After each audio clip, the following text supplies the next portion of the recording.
मित्रों नमस्कार। मैं पंडित ज्ञान प्रकाश उपाध्याय इंटरनेशनल वेद विद्यालय के इस चैनल में आपका हार्दिक स्वागत करता हूं। मित्रों, हमारे देश पर अनेकों आक्रमण हुए हैं। उन आक्रमणों के द्वारा हमारे गौरवशाली इतिहास को नष्ट किया गया। आज जो हम इतिहास पढ़ते हैं वह इतिहास कुछ कम्युनिस्ट मानसिकता के लोगों ने और एंटी हिंदू विचारधारा के लोगों ने लिखा है। आप पूरा इतिहास पढ़िए। इतिहास को पढ़ने के बाद आपको कहीं भी नहीं लगेगा कि आपको अपने पूर्वजों पर गर्व महसूस हो, जबकि हमारे पूर्वज ऐसे थे नहीं।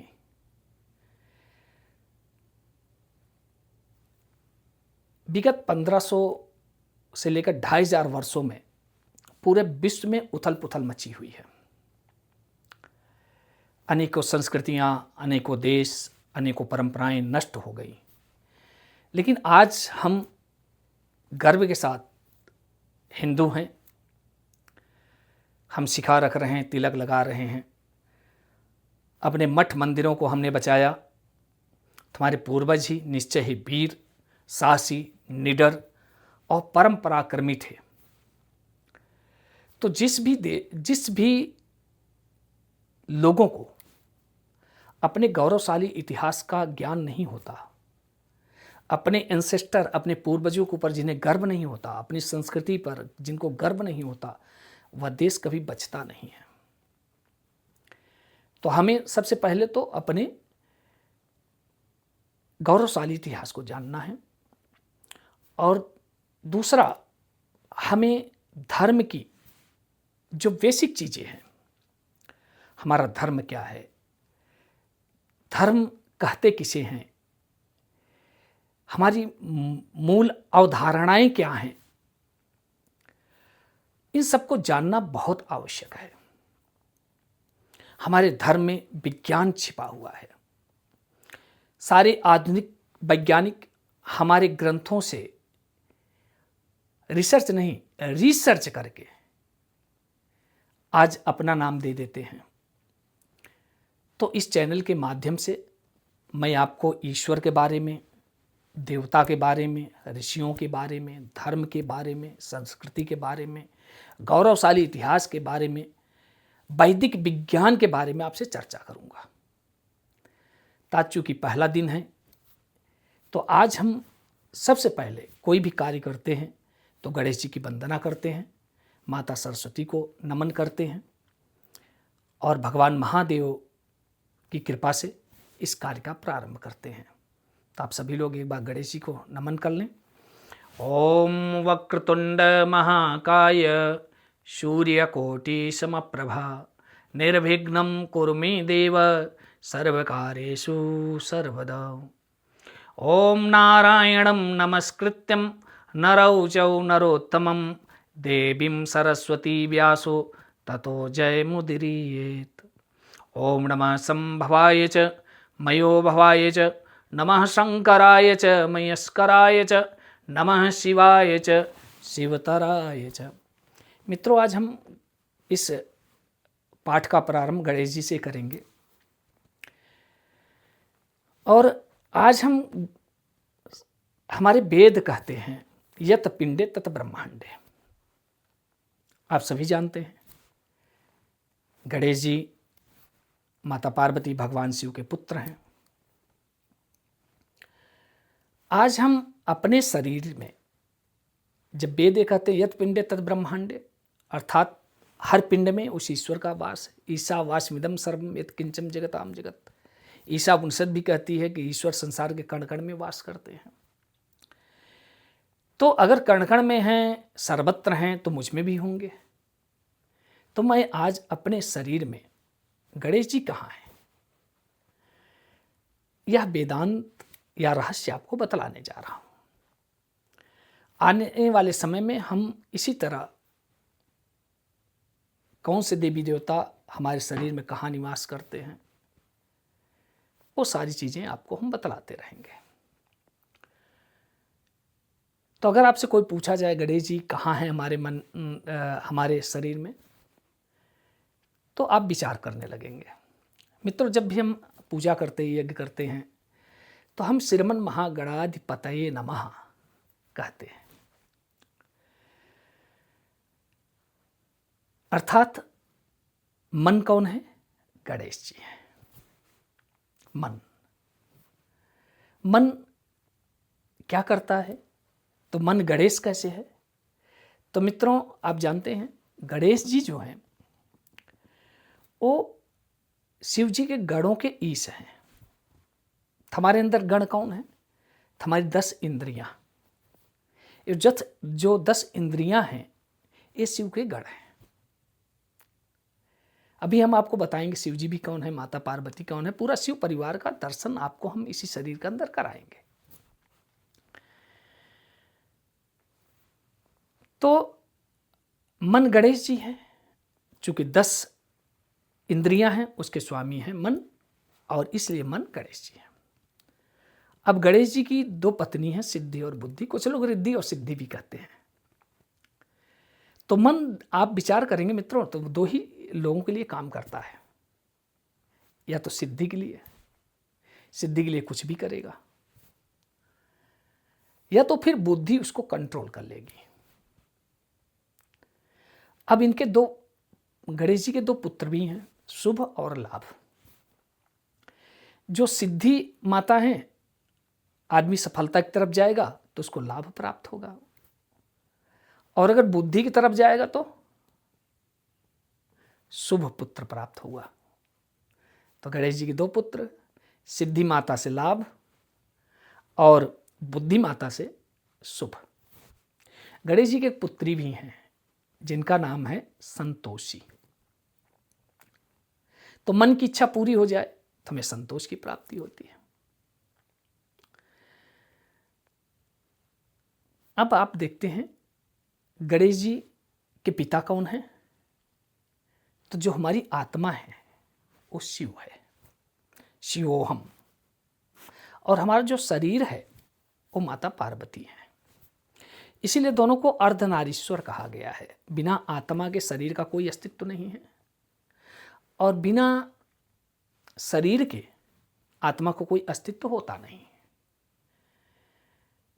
तो आप इसलिए दोनों एक दूसरे के पूरक हैं। अब भगवान गणेश के एक भाई भी हैं जिनका नाम है कार्तिकेय।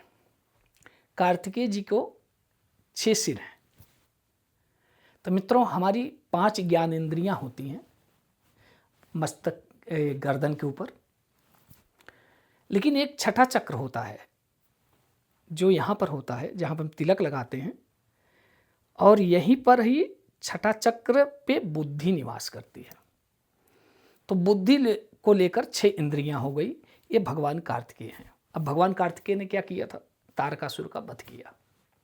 तारक क्या है? तारक अधर्म, असत्य, अनीति, अधर्म का प्रतीक है, अंधकार का प्रतीक है। हमारे अंदर जो अंधकार है, जो अज्ञानता है, उसको कौन नष्ट कर सकता है? वो है बुद्धि। बुद्धि भगवान कार्तिकेय के समान है। जब भगवान कार्तिकेय ने किया क्या था? भगवान कार्तिकेय ने तारकासुर का वध किया था। जब हमारी छठी इंद्रिय जागृत हो जाती है, आज्ञा चक्र जागृत हो जाता है, हम तारक नाम के अंधकार का नाश कर देते हैं। और तारकासुर जब मारा जाता है तो देवताओं को फिर से स्वर्ग की प्राप्ति हुई। हम, अगर हमारी बुद्धि जागृत हो जाए, हम अपनी इंद्रियों को, अपने मन को कंट्रोल कर लें, हम देवत्व को प्राप्त करते हैं, स्वर्ग को प्राप्त करते हैं, हमें आत्मिक सुख की प्राप्ति होती है। मित्रों, गणेश जी का मस्तक, आप गणेश जी की कथा जानते ही हैं। तो किसी ने मुझसे पूछा कि भाई गणेश जी का मस्तक भगवान शिव ने क्यों काटा? तो मित्रों, बहुत सारी चीज़ें हमारे ग्रंथों में अलंकारिक भाषा में प्रयोग की गई हैं। भगवान शिव गए थे तपस्या करने। एक दिन जब वो आते हैं तो महल में प्रवेश करते हैं, तो माता उस समय स्नान कर रही थी। तो माता को अच्छा नहीं लगा। दूसरे दिन जब दूसरी बार भगवान शिव फिर से तपस्या करने के लिए गए तो माता ने अपने शरीर के मल से एक पुत्र उत्पन्न करके द्वार पर बिठा दिया और कहा, मेरे बिना आज्ञा के मेरे महल में कोई प्रवेश न करने पाए। जब भगवान शिव दूसरी बार समाधि से लौटे तो द्वारपाल गणेश ने उन्हें रोक दिया कि आप अंदर नहीं जा सकते, मेरी माँ की आज्ञा है, मैं किसी को भी बिना उनकी आज्ञा के महल में प्रवेश नहीं करने दूंगा। भगवान शिव को बड़ा क्रोध आया कि मेरे ही महल में मुझे जाने से रोका जा रहा है। तो भगवान से युद्ध हुआ, भगवान ने गणेश जी का मस्तक काट दिया। एक बार मैं कथा कर रहा था, एक बहन जी ने कहा कि पंडित जी भगवान शिव ने क्यों मस्तक काटा। उनका, बहन जी जो मैं बतला रहा हूँ ग्रंथों से बतला रहा हूँ, जो शास्त्रों में लिखा है, जो ऋषियों ने शोध किए होंगे वो मैं आपको बतला रहा हूँ। तो उन्होंने कहा नहीं आप बताइए। तो हमने कहा देखिए, या तो मैं जो बता रहा हूँ अपनी बुद्धि से बतला रहा हूँ, सही भी हो सकता है गलत भी हो सकता है। दूसरा, जब भगवान शिव ने मस्तक काटा गणेश जी का तो मैं तो वहाँ था नहीं, और गणेश जी ने का मस्तक काटने के बाद शिव जी ने मुझे बताया भी नहीं। इसलिए मित्रों, कभी कभी तर्क वितर्क के कोई अंत नहीं होते, हमने बुद्धि का आश्रय लेना चाहिए। बुद्धि क्या कहती है? विज्ञान रिसर्च नहीं, रिसर्च कर रहा है। तो मैंने भी इन तत्वों पर गहन अध्ययन किया, वेदों का, उपनिषद का, पुराणों का। तब मैंने ये वेदांत आपको, मैं जो वेद के रहस्य है मैं आपको बतला रहा हूं। तो ऐसा हमारे साथ रोज होता है। मन कहाँ से उत्पन्न होता है? माता पार्वती से। तो मन शरीर का पुत्र है और मन हमेशा किसके लिए जीता है? शरीर के लिए। गणेश जी माता पार्वती के लिए ही बैठे हुए हैं द्वार पर, इंद्रिय सुखों के लिए। अब चूंकि गणेश जी हैं, गण के ईश हैं, तो इंद्रिय सुखों के लिए मन जी रहा है। जब कभी आत्मा रूपी शिव जब महल में प्रवेश करना चाहते हैं, जब कभी आत्मा जो है शरीर को अपने अनुसार बनाना चाहती है, तो सबसे बड़ी बाधा उत्पन्न कौन करता है? सबसे बड़ी बाधा उत्पन्न मन करता है, क्योंकि मन को हमेशा फिजिकल हैप्पीनेस चाहिए। तो आप कभी कभी देखते हैं आत्मा जो है मन की इच्छाओं को मार देता है। जैसे मान लो आपके पास 2 ईमेल आए कि हमारे घर पे सत्यनारायण कथा है, और दूसरा आता है पार्टी आती है। मन कहता नहीं मुझे पार्टी में जाना है, आत्मा कहती नहीं पूजा में जाना है। तो आपने मन की इच्छाओं को मारा। अब इच्छाएं जन्म कहाँ से लेंगी? ब्रेन से, मस्तिष्क से। तो आपने मस्तक काट दिया। सेम उसी प्रकार शिव जी ने गणेश जी का मस्तक काटा। अर्थात एक उपमा अलंकारिक भाषा का भी प्रयोग है यहाँ पर, अगर हम रहस्यों को समझना चाहें। ऐसा नहीं कि घटनाएं नहीं घटी हैं, घटी हैं, वो पौराणिक हैं, ऐतिहासिक हैं। लेकिन अगर हम अपने अंदर में शिव जी या शिव परिवार को, गणेश जी को जानना चाहें तो कैसे जानेंगे? तो जैसे ही भगवान शिव ने मस्तक काटा, माता पार्वती महाकाली का रूप धारण कर लेती हैं। अर्थात हमारी जब मन की इच्छाएं मारते हैं हम, तो शरीर को बिल्कुल अच्छा नहीं लगता, शरीर कुपित हो जाता है। और आपने देखा चित्र में महाकाली का रूप धारण करेंगे, उन्होंने शिव जी के वक्षस्थल पर अपना पाँव रखा। तो कभी कभी हम ये भी देखते हैं कि मन इतना हावी हो गया, शारीरिक सुख इतना हावी हो गए, हम पूजा में जाकर पार्टी में चले गए। हमने जो है वहाँ पर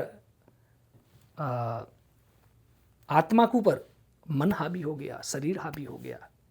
इसका ये परिचायक है। अब गणेश जी का मस्तक हाथी का है, तो आप जानते हैं हाथी एक ऐसा जीव है जो कभी पीछे मुड़कर नहीं देख सकता। तो मित्रों, मन कभी भी ना पीछे मुड़कर विचार नहीं करता। मन को हमेशा भौतिक सुख चाहिए, शारीरिक सुख चाहिए। तो गणेश जी का मस्तक हाथी के समान। अब गणेश जी के कान बड़े बड़े हैं, आपने देखा है। तो जो मन है, आपने कभी महसूस किया होगा, दूसरों की चीज़ों को सुनने की बड़ी लालसा रखता है, बड़े बड़े कान।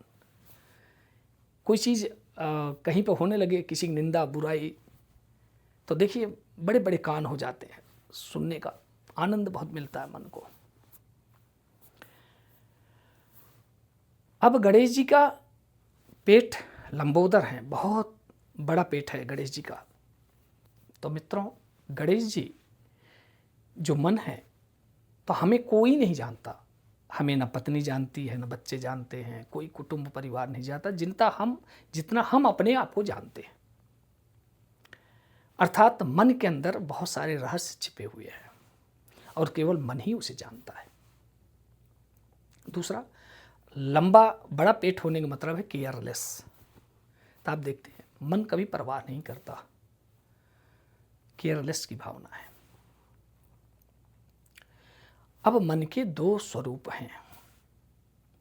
यदि मन बुद्धि से युक्त हो गया, सद्बुद्धि से युक्त हो गया, तो वह इसके विपरीत दिशा में कार्य करेगा, आत्मकल्याण के लिए जी लेगा।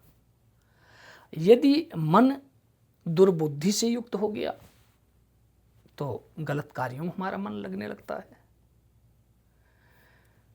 अब गणेश जी का एक वाहन है चूहा। आप जानते हैं मित्रों, चूहा एक ऐसा जीव है जो कभी सोता नहीं, तो मन भी कभी सोता नहीं, इसलिए यहाँ पर भी अलंकारिक शब्द का प्रयोग किया गया है, मूषक वाहन। इतना विशाल गणेश जी चूहे पे बैठे हुए हैं। इसका मतलब है कि जब हम सो जाते हैं तब भी मन जाग रहा होता है। यद जागृतो दुर्मुदयितम देवम तदु सुप्तस्तथैवेति दुरंगमम ज्योत्यानाम ज्योतिरेकम तन्मे मनः शिव संकल्पमस्तु। जब हम सो जाते हैं तब भी हमारा मन जाग रहा होता, वेद कहते हैं। मित्रों, कहने का तात्पर्य है गणेश जी की पूजा हम क्यों करते हैं? सबसे पहले इसलिए कि अगर हम जो भी पूजा सामग्री चढ़ाते हैं, रत्न चढ़ा दीजिए, चाहे जितना धन चढ़ा दीजिए, भगवान को इसकी कोई आवश्यकता नहीं है। भगवान को पाने का मात्र एक मार्ग है, वो है मन। और अपने मन को जब आप ईश्वर से जोड़ते हो, जोड़ेंगे किसके द्वारा? मन का जो तंत्र है वह है मंत्र। मनस इत त्रायते इत मंत्र। जो हमारे मन को ईश्वर से जोड़ दे उसे हम मंत्र कहते हैं। अर्थात गणेश जी की पूजा इसीलिए की जाती है कि हमारा मन ईश्वर से जुड़ जाए, हम ईश्वर को प्राप्त करें। किसी ने लिखा ना, मन के साधे सब सधे, सब साधे सब जाए। भागवत में भी लिखा गया है, मन यो मनुष्याणाम कारण बंधन मोक्षयो। मन ही हमें सुख दुख, धर्म अधर्म, ज्ञान अज्ञान, स्वर्ग नरक, जस अपजस सबका कारक है। तो गणेश जी की पूजा करने से हमारा मन स्ट्रांग बनता है, हमारा मन ईश्वर में लीन होता है। अब आप देखते हैं गणेश जी की सबसे जो प्रमुख कथा है कि गणेश जी और भगवान कार्तिकेय में विवाह के लिए एक शर्त लगी कि कौन सबसे पहले पूरे ब्रह्मांड की परिक्रमा करके आएगा, उसका विवाह सबसे पहले होगा। भगवान कार्तिकेय चले गए पूरे ब्रह्मांड का भ्रमण करने। गणेश जी ने वहीं पर बैठे हुए अपने माता पिता भगवान शिव और माता पार्वती का चक्कर 3 परिक्रमा पूरी कर ली। अर्थात आप बुद्धि जो है ना, ज्ञान की एक सीमा है। ईश्वर को पाने के लिए मन को भक्तिमय करना पड़ेगा। मन अगर भक्ति से युक्त हो गया तभी आप ईश्वर को पा सकते हैं। गणेश जी की इस कथा ने हमें बतलाया, उन्होंने कहा कि मेरे माता पिता परम पिता हैं, अनंत कोटि ब्रह्मांड सृष्टि इन्हीं के अंदर समाई हुई है। तो उन्होंने उनका परिक्रमा कर लिया और उन्होंने मातृ पितृ भक्ति भी वहाँ प्रदर्शित की। माता पिता से बढ़कर ईश्वर का कोई दूसरा स्वरूप धरती पर विद्यमान नहीं है। जिस तरह से माता ने कठिन परिस्थितियों में आप जानते हैं 40 हड्डियों को एक साथ तोड़ा जाए, इतनी पीड़ा होती है बच्चे को जन्म देने में। इतनी पीड़ा केवल माँ सहन कर सकती है, और पिता कठिन परिस्थितियों में हमारा पालन पोषण करके हमें महान बनाते हैं, पढ़ाते हैं, लिखाते हैं, श्रेष्ठ करते हैं। तो मित्रों, तो गणेश जी ने हमें यह सिखलाया है कि माता पिता से श्रेष्ठ कोई नहीं है, और ईश्वर को अगर पाना है तो हम मन के द्वारा ही पा सकते हैं। मन को साधिए, मन को एकाग्र करिए, मन को सद्बुद्धि से युक्त करें। हमारी 10 इंद्रियां होती हैं, 5 ज्ञान इंद्रिय, 5 कर्म इंद्रिय, हमारे 7 चक्र होते हैं। 6ठा चक्र यहाँ पर होता है, यहीं पे आज्ञा चक्र पर ही बुद्धि का निवास है। तो मन को बुद्धि से युक्त करिए। हमेशा बुद्धि और मन के बीच में द्वंद्व चलता रहता है मित्रों, लेकिन जब मन और बुद्धि साथ रहेंगे तो आप परम वैभव को प्राप्त करेंगे, आप सदा सुखी रहेंगे, यश कीर्ति को प्राप्त करेंगे। तो आइए, आज हम गणेश जी के इस प्रथम चैप्टर को आपने सुना, जाना, हमने प्रयास किया है। आगे चल के भी हम गणेश जी के बारे में बहुत सारी बातें करेंगे, उनके गुणों के बारे में, लेकिन क्रमशः आज प्रथम दिन हमने गणेश जी से प्रारंभ किया है। आशा करते हैं आपको अच्छा लगेगा। अच्छा लगे तो आप इसे लाइक, शेयर और सब्सक्राइब करें। सबको नमस्ते, हरि ओम।